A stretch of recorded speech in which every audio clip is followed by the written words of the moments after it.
अधिक हम खुशामदीद कहेंगे एक नई वीडियो में। एक रिपोर्ट आई है कि कराची का जो तनख्वाहदार तबका है वो लाहौर के ताजिरों से ज़्यादा टैक्स देता है।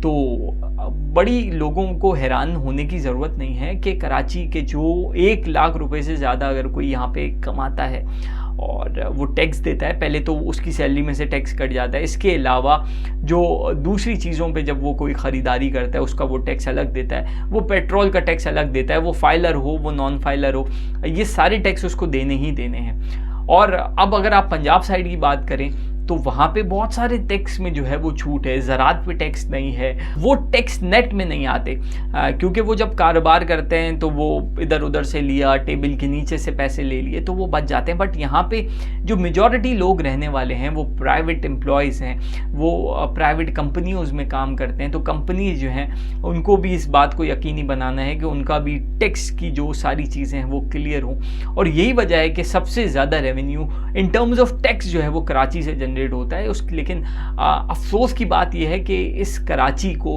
उस तरीके से जो है वो रिटर्न नहीं किया जाता। यही रीज़न है कि इंफ्रास्ट्रक्चर जो है कराची का वो जो लाहौर में है वो नहीं है, जो फैसिलिटीज़ लाहौर में है वो कराची में नहीं है। पीने का साफ पानी, रहने के लिए घर, सीवरेज का निज़ाम, ये सारी चीज़ें जो है वो कराची में बर्बाद हैं। इससे ज़्यादा कमा के देने वाला 70% मुल्क को चलाने वाला जो शहर है उसको बिल्कुल लावारिस बनाया हुआ है, उसको कोई ओन करने वाला नहीं है। NFC अवार्ड के बाद जो है वो वफाक ने बिल्कुल जो है वो सौतेलेपन का मुजाहरा करता है क्योंकि वफाक के पास वैसे ही पैसे नहीं बचते और सूबे की जो गवर्नमेंट है बिल्कुल उसके ऊपर छोड़ दिया है। और सूबे की जो गवर्नमेंट होती है कराची में ख़ास तौर पे उसको यहाँ से इतने ज़्यादा वोट नहीं मिलते, इसलिए उसका इंटरेस्ट नहीं होता। तो अल्टीमेटली लॉन्ग टर्म में देखा जाए तो इसका नुकसान पाकिस्तान को होगा।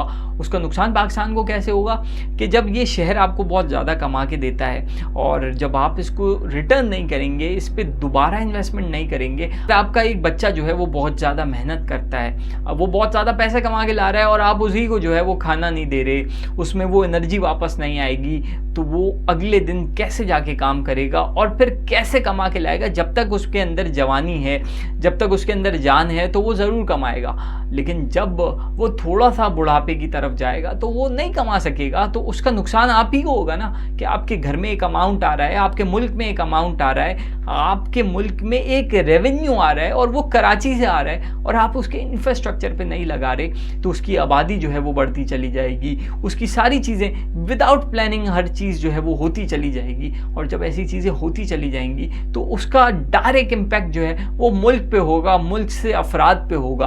तो इस रिपोर्ट को सीरियस लेना चाहिए और टैक्स जो है वो मुल्क चलाने के लिए बहुत ज़रूरी है। तो अगर सैलरी वाले लोग टैक्स देते हैं तो बिजनेस कम्युनिटी को भी इस टैक्स नेट में लाना चाहिए और कराची के लिए जैसे ही नई हुकूमत आए वो एक खुसूसी पैकेज दे कराची को और कराची के मामलात जो हैं उनको एज सून एज पॉसिबल जो है वो एड्रेस किया जाए और उसका सलूशन निकाला जाए। यही जो है वो मुल्क का फ़ायदा है और यही कराची का फ़ायदा है, यहाँ के रहने वालों का फ़ायदा है।